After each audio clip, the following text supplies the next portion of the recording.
You want to support Roland Martin Unfiltered? Be sure to join our Bring the Funk fan club. Every dollar that you give to us supports our daily digital show. There's only one daily digital show out here that keeps it black and keep it real. It's Roland Martin Unfiltered. By going to RolandMartinUnfiltered.com, you can make this possible. Good to see you, Roland. Good to see you. Absolutely, absolutely. It has now been, 7 months? 7 months. Since you, not only did you switch churches, you left the denomination. You went from the Methodist. Yes. You switched states. Yes. You go to Atlanta. It's Baptist. It is the most glorified witness protection you have ever seen. I've gone underground, above ground at the same time, and it's been a heck of a ride. Any AME people still mad at you? A whole lot of them. But here's the thing, though. Here's what I found to be interesting.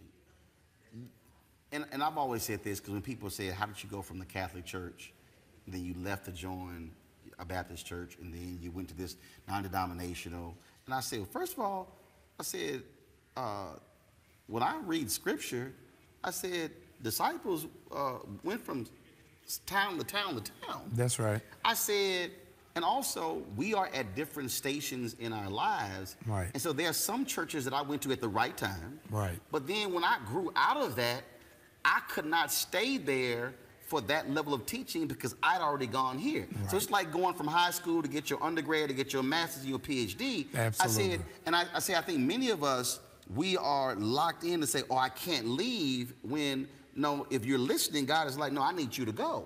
Wow. Wow. And that's where it is I was. I was really wrestling when this opportunity came. I'm a third generation AME.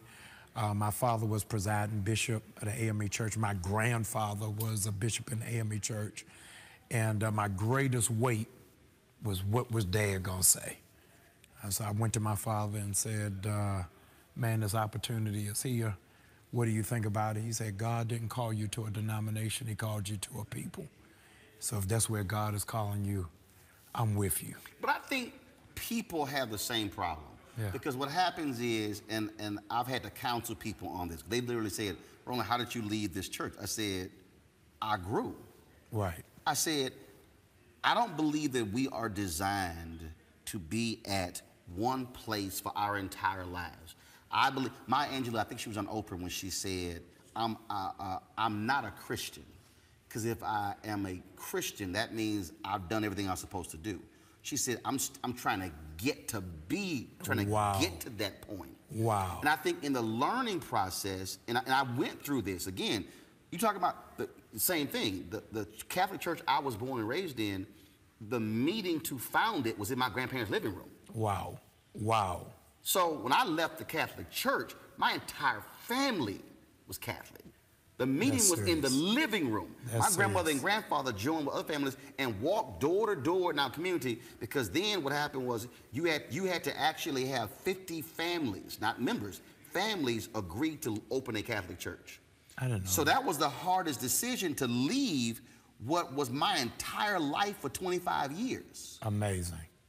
Amazing. But it's growth. Yeah. And I think, just like a member, preachers have to have growth as well, and get out of, no, if I am here to serve people, it doesn't matter where I'm going to serve people. You don't even know how liberating that is. I'm amazed these last 6 months how many preachers have come to me and say, you freed me, because I was beginning to feel like ministry was a sentence. Because we have this thought in our mind, once you go to this church, you got to stay there till they put you in a wicker chair and a corsage for your anniversary and can't move anymore. And what it is that you're saying is correct. Jesus gave the disciples the direction, go. It was never stay. And we've got to get to a place of transition.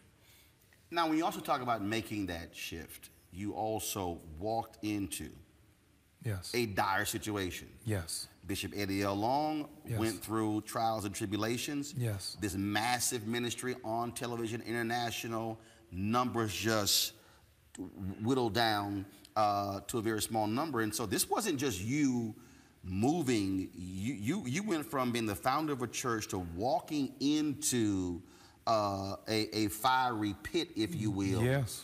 And then people challenging you on your own trials and tribulations. Right. And so you walking in with a whole lot of stuff on your back, right. and then people saying you got to save all of this. Yeah, it was the greatest challenge of my life. Jill Nelson wrote a book years ago called Volunteer Slavery. Mm-hmm. So I wasn't tricked into it. I knew right. exactly what it was, but here's what's amazing. The church is the largest land-owning black church in America, 280 acres. Sanctuary, almost 10,000 people. Bishop Long, at his height, was doing 3 services a weekend, 2 on Sunday, 1 on Saturday. And it went down to 1,500 people. 1 service, the other 2 canceled. But that core group was so strong, Roland, many people thought it would foreclose, they would lose the building. That 1,500 people never missed a mortgage payment. 1,500 people kept the lights on. So the remnant that remained was so committed to the vision, they said, we're here. We're too vested in it to let it slip away. And so I'm still in awe as how it is that they were able to save it. Last year, 2,378 churches foreclosed with a pastor. And yet this church was able to maintain without one. Is just the grace of God. Well, which also says that the church is about the body, yes. not the one individual yes. leading. Yes. And I think that's also what a lot of people lose sight of. Yeah, they are spiritually mature at a place I couldn't imagine. One of the things we were talking about before recording is the shift that I've had to make psychologically from a founder to a successor. And what I discovered in Baltimore, 76% of my members, I was their first pastor. Mm. At this church, they had a different level of spiritual maturity, of understanding the Word of God, the gifts of the Spirit, the fruit of the Spirit. So it was not introduction. They were like, come on with it. If that's where you are, let's roll. And so I had to recalibrate what my thinking is. In these 6 months, everything I've asked them to do, it has been at my own peril that I underestimated the strength of them while fractured. Mm-hmm. I said one Sunday morning, we're gonna raise $5,000 for Bennett College. That 5,000 grew into 22,000. We got behind that whole movement. It ended up mushrooming outside of our church, of course, to 9 million. Yep. I said, we're gonna raise $50,000 to bail young men out of jail over Easter weekend. That 50,000 went to 110,000. I said, we're gonna do 20,000 food package for Kenya 4th of July weekend. You gotta put together 50. We could pull together 50,000. So what they saying is, you think small. There it is. I look like a grasshopper in my own eyes. And so I've had to recalibrate what this new reality looks like. Well, so let me go back to the point about spiritual maturity. Yes.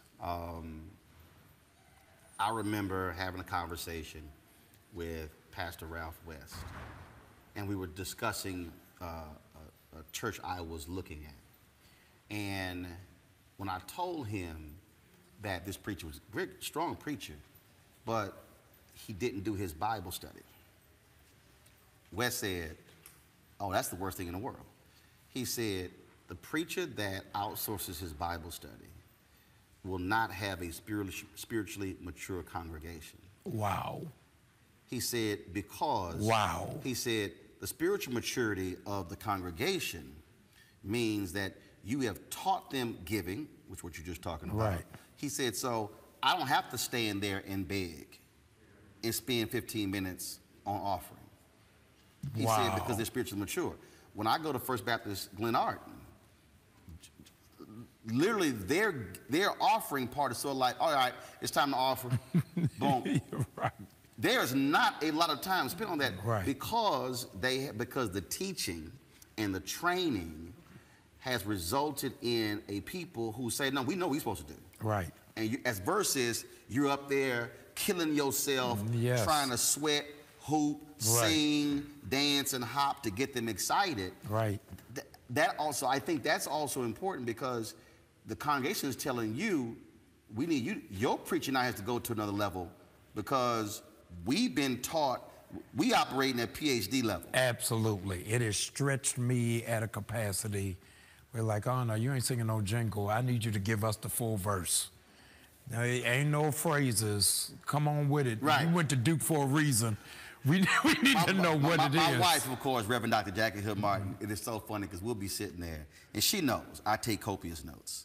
And we'll be in church, she'll look over, she's like, you ain't feeling this sermon, huh? Because it'll have the date, it'll have the church, it'll have the preacher, it'll have the scripture, it'll have the title of the sermon. And if it's 2 lines below that, you ain't said nothing. Wow. No, literally. Wow. If I got 2 lines, you ain't, this is me. Right. Like, all right, there. What time this gonna be over? Right, right, right. The other thing that was a shift for me, you've been now to both churches that I've pastored, is that this is a older congregation. So my church in Baltimore was for 18 to 45-year-olds, millennials, Gen Xers, and I'm pastoring baby boomers. I called my dad the other week. I said, this is the first time in my ministry I said to one of my members, yes, ma'am.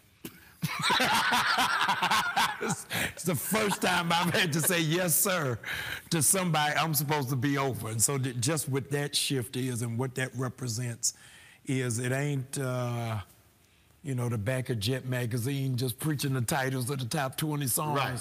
You got to go into a whole nother level. Then you dealing with Atlanta's the bastion of HBCUs, and they coming from Fisk and Tuskegee and TSU and Spelman.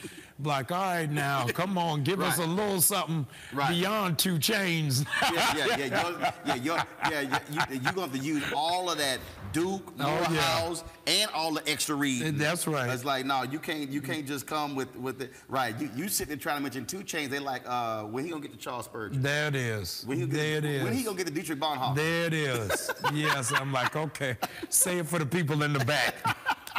Yeah, so it's really been amazing because since I've been there, there's a whole flush of young people and young adults who haven't been there. My new members director said, Pastor, you're going to have to do a reorientation because we don't know how to process these people.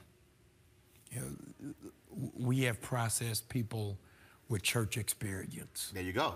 We don't know how to process those who smell like weed. But which to me is which is the problem, because how you think you're gonna grow, and that's who you're supposed to be reaching, the unchurched. Yes, if it's gonna be a church and not a country club, is you got to look for people who don't look like you, and that's what we're really doing, because Atlanta has moved in such a way that the crux of the church no longer lived in Lithonia. Mm-hmm. They were coming in from Vinings and Sandy Springs and Buckhead, but now we're really evangelizing that community, and it's making a world of difference. Now let's talk about that, because we talk about evangelizing. I have challenged, and I love when I do this too, because all these preachers look at me and they're like, hold up, you ain't no preacher. I'm like, he is. I said, no, this is a runaway preacher. I'm telling you all. No. Meet Deacon Roland Martin. No. This is what I tell them. Because I've had more people come up to me, they're like, oh, I had this brother's like, you got the mark, you need to be preaching. I said, no. I said, let me explain to you what God told me. I said, God told me I got enough preachers. My grandfather was not a preacher. My grandfather, first of all, had all the spiritual gifts. He had healing, he had the prophetic, he had all of that. Yeah. So I experienced that. He passed away, I think, when I was 15, so I experienced all of that. Knew the word Catholic, knew the word backwards and forwards. This is what I told them. I said, God specifically told me, he said, no, I got enough preachers. He said, Roland, in 5 minutes of radio, you talk to more people than most preachers will preach to in their lifetime. Period.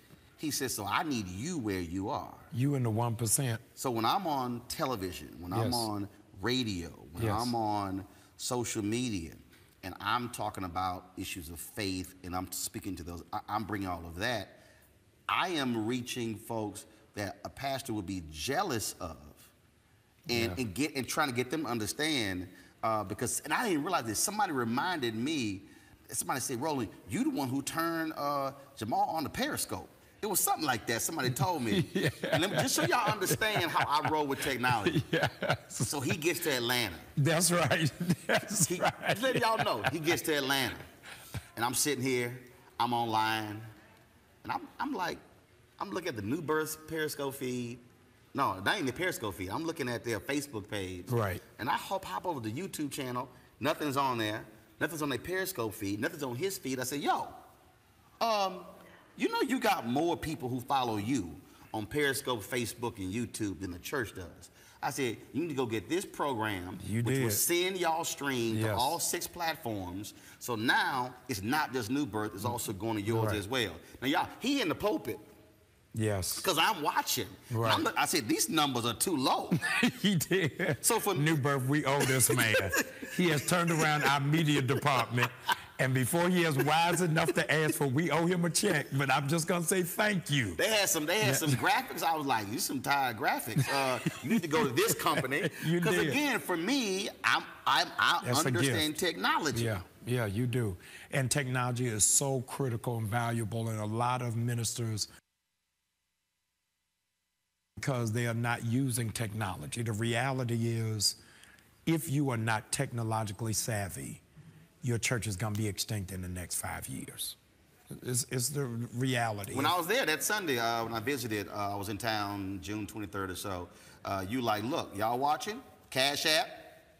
Right, you like, I'm sorry, these are what people are using out there. A third of our giving is now online giving. A third of it. So I told them, listen, you know, if there's a ½ inch of snow, Atlanta shut down. Right. Said, don't worry about it. If y'all will drop at my house a Roland Martin package, if I can turn all of this on, it don't matter what it is. We can just keep the ball rolling. And that's the thing, man. Because see, the reason this is so personal to me, because what the black church is dealing with, for me, is what black media is dealing with. Wow. Black media is literally doing it. Black media is dying like the black church is, because they refuse to embrace technology. The Chicago Defender this week printed their last printed edition. People have been calling me and BBC called me to get my comment on it, and they were like, it's so sad. I said, no, it should have happened 5 years ago. They're like, wow. What? I said, I'm sorry, y'all. I said, I took over the Chicago Defender in 2004. It had not been a prophet in 20 years. I said, I launched the first black news source audio podcast in 2005. Wow. First black video podcast in 2006. Wow. The owners were thinking like a lot of board of trustees of churches. They said, we just want to remain a small community paper. I said, I got to go. Because I understood this historic paper could actually be a national and international brand. And to build it, I said, no, I can't do small like y'all. I left. And that was the same thing. And so they literally are doing things today that I had implemented 15 years ago. So imagine where they would be in 2019 had they listened in 2004, 5, and 6. To me, I just think the black church is the same way. That's where the Baltimore Afro-American newspaper is going in the same way. They have 1 million followers now on Facebook, but nowhere near that in circulation. But they're expending all of their energy trying to handle the circulation part when the whole trend is shifted in another direction. Right. And I think when we talk about, I'm gonna go back to spiritual maturity, when we talk about also how do you outreach, like I said, I've ticked some pastors off when I said, when the last time y'all created a 1 mile radius around your church and then had tell your members we going door to door? They looked at me like I was crazy. I said, I'm sorry. Last I checked, that's also biblical. I said, it's called a census. Right. I said, because we were talking about education, and I was talking about freedom schools, and I was saying that you have retired teachers in your congregation. I said, so imagine if you said, we're going to go to the mile radius around our churches, and then we're going to knock on the door and say, is there a child here 18 or younger? What's their grade level? I said, and then we're offering free tutoring sessions. I said, first of all, y'all could change reading scores and math scores overnight. Literally. I said, second is, you're going to encounter people who likely have never even seen you and your members. I said, so the offshoot could be mama or daddy could all of a sudden decide, well, I'm going to drop by that church on Sunday because they care enough about my child and education to offer free tutoring. Right. They looked at me like I was out of my mind. I said, I'm sorry. I said, what? did y'all miss the part about discipleship? Let me echo your point for the cynics that don't understand it. Within my first month, that was the very first project we did. We collected canned food items in our church and went door to door. And what's critical, I'm saying this to the pastors because Roland's been given this challenge, I didn't send the members, I went with them. I went with them and knocked on the door. Said, hey, this is our new pastor. Like, you the pastor of New Birth? Knocking on the door? Look, bruh, I got 10,000 seats I got to fill. I got one with your name on it. And people began coming to the church simply because they couldn't believe that I would come to their door. Right. That you got to be high-tech and high-touch. And if the ministry is not doing both of that, we're going to miss out. Right. Which is, look, it's like we might be at Essence, we might be somewhere, and folks going, you walk around without security? I'm like, yeah. Because, and that's why, and so even though I'm sitting up front, I purposely always go to the back and walk around. You do. And folks like, why are you doing it? I said, because I'm not afraid of the people, because they also watch. That's right. And I'm going to co-sign it. He's not saying this for public consumption. 2 times at Essence, I've been around this man. It's almost like he's running for president and running to be mayor of Essence Festival. I've seen him do it at the Image Awards. Anything that's black, Roland Martin is a dependable voice. But you gotta touch people. Yeah. And you got an hour where you got preachers who are not connected to the people because you got all these armor bearers and security that you don't even know your own members. No, I can't. This is when I say this is 100% true story, okay? I'm at a church in Arlington, Texas. Now, mind you, I'm coming from the Church Without Walls. Right. My wife is the former Minister of Education.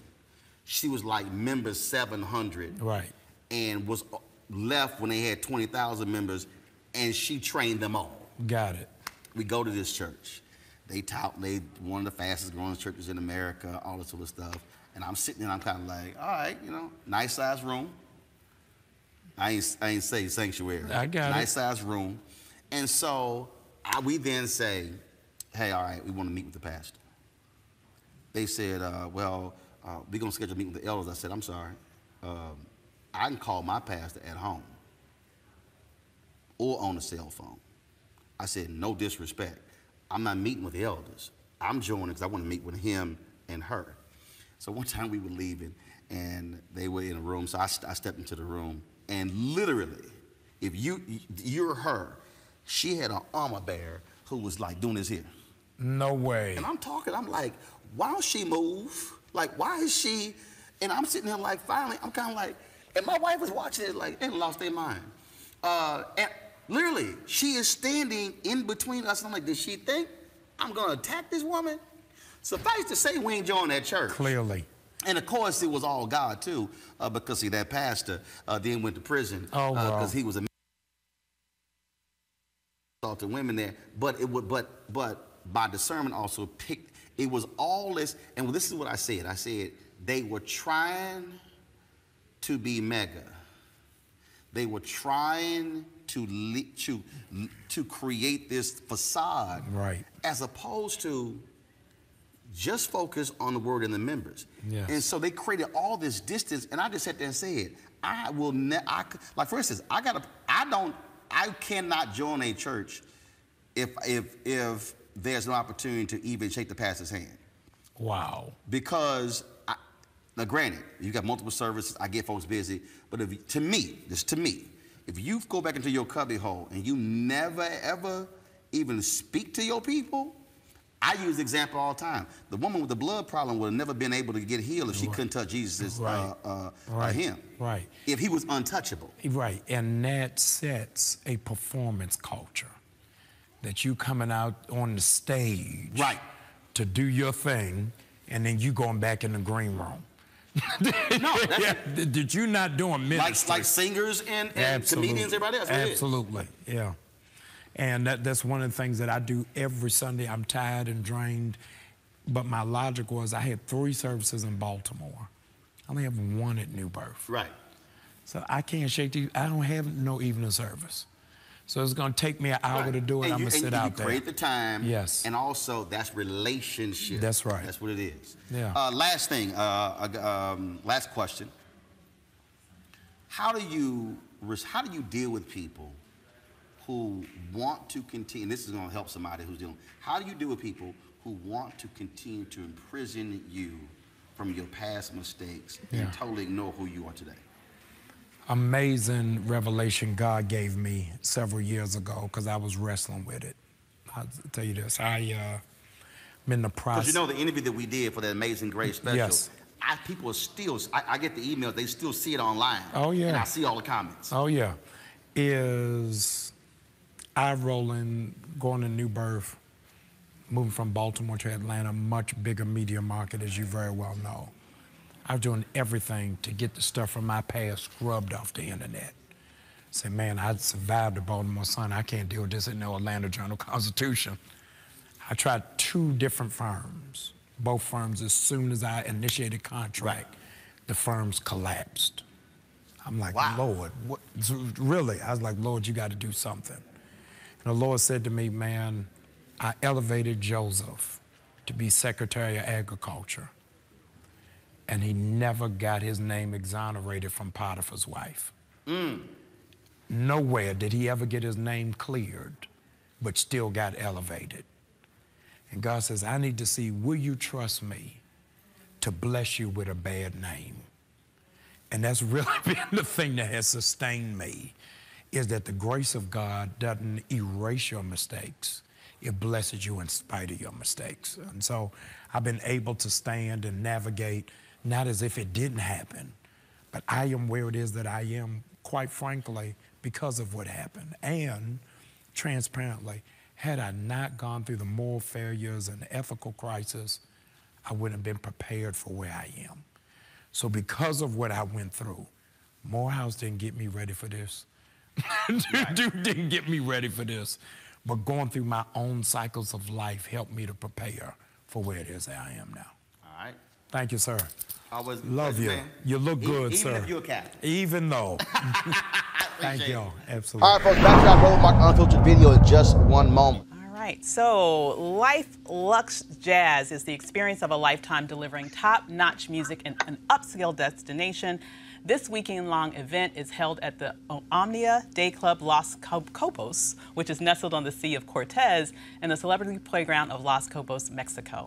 The Luxe Jazz experience offers the ultimate gateway for discerning jazz aficionados by pairing an upscale international destination with luxury accommodations, fine haute cuisine, top-shelf libations, breathtaking golf, exhilarating spa, health and wellness options, and much more, while showcasing some of the biggest names in entertainment. The second annual Luxe Jazz experience continues to build upon its success and heritage with Jazzing Around Los Cobos, a celebrity expansion of accomplishing its goal of sharing all the finest the destination has to offer, including daytime excursions and mini concerts, including the Spirit of Jazz Gospel Brunch and Jazz Sunset Cruise. Confirmed guests are comedian actor Mark Curry with Gerald Albright, Alex Bugman, Paul Midan, Incognito, Pieces of a Dream, Kirk Whalum, Average White Band, Donnie McClurkin, Sheila, Roy Ayers, Tom Brown, Ronnie Laws, and Ernest Quarles. For more information, visit the website lifeluxejazz.com. Now back to your Roland Martin Unfiltered video.